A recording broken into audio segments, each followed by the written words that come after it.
ఒక్కసారి ఈ పోహ ట్రై చేస్తే మీరు రెగ్యులర్గా చేసుకునే పోహాకి గుడ్ బై చెప్పేస్తారు. అంత బాగుంటుంది. అదే ఇప్పుడు మనం చేసుకోబోతున్న గ్రీన్ కొత్తిమీర పోహ. నమస్తే అండి, వెల్కమ్ బ్యాక్ టు టేస్టీరా.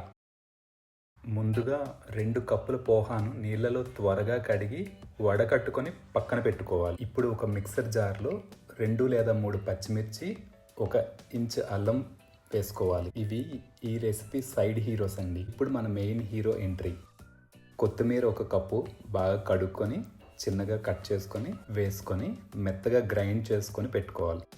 ఇప్పుడు ఒక ప్యాన్లో 2 టేబుల్ స్పూన్ల ఆయిల్ తీసుకొని 1 టీ స్పూన్ శనగపప్పు, 1 టీ స్పూన్ మినప్పప్పు వేసి కాస్త వేగనిచ్చాక 8 నుంచి 10 జీడిపప్పులు కూడా వేసుకొని వేగనివ్వాలి. కావాలంటే పల్లీలు కూడా వేసుకోవచ్చు, కాకపోతే నేను వేరే గెస్ట్ రోల్ పెట్టడం వలన యాడ్ చేయట్లేదు. ఇలా ఇవి వేగినాక 2 నుంచి 3 ఎండుమిర్చి వేసుకోవాలి. 1 కరివేపాకు రెబ్బ కూడా వేసుకొని వేగనివ్వాలి.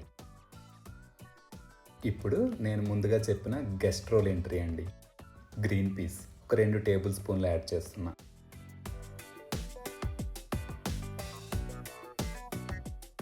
కాస్త వేగినాక 1 మీడియం సైజ్ ఆనియన్ సన్నగా తరిగి వేస్తున్నా.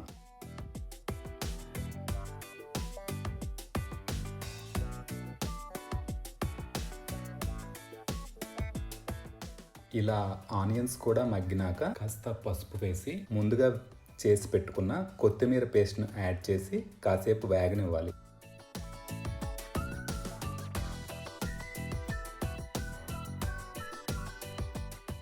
ఒక 2-3 నిమిషాలు వేగేసరికి మంచి సువాసన వస్తుందండి.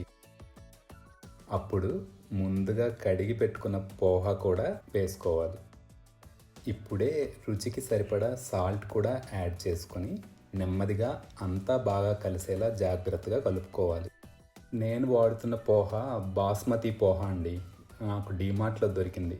చాలా మంచి అరోమా ఉంది. ఎప్పుడైనా దొరికితే ట్రై చేయండి. ఇలా నెమ్మదిగా కలుపుతుంటే ఆహా, ఆ రంగు, సువాసన, రుచి కూడా ఒక అంచనా వచ్చేస్తుందండి. ఇలా మొత్తం కలిసేలా కలుపుకొని స్టవ్ ఆఫ్ చేసి మూత పెట్టి అలా ఒక 5 నుంచి 10 నిమిషాలు వదిలేస్తే ఫ్లేవర్స్ అన్నీ బాగా పడతాయి. ఇప్పుడు ఒక నిమ్మ చెక్క రసం పిండుకొని కలుపుకోవాలి. ఇంకా సర్వ్ చేసుకోవడమే. ఈ పోహ రుచికి రుచి, హెల్తీ కూడా అండి. బ్రేక్ఫాస్ట్కి ఇలా కావలసిన అన్ని పోషకాలతో 10-15 నిమిషాల్లోనే రెడీ అయిపోయే రెసిపీస్లో ఇది వన్ ఆఫ్ ద టాప్ అంటే కాదంటారా? నచ్చితే లైక్ చేయండి, సబ్స్క్రైబ్ చేయడం మర్చిపోకండి. ఇంకో ఈజీ రెసిపీతో మళ్ళీ కలుద్దాం. Until then, bye bye, happy cooking.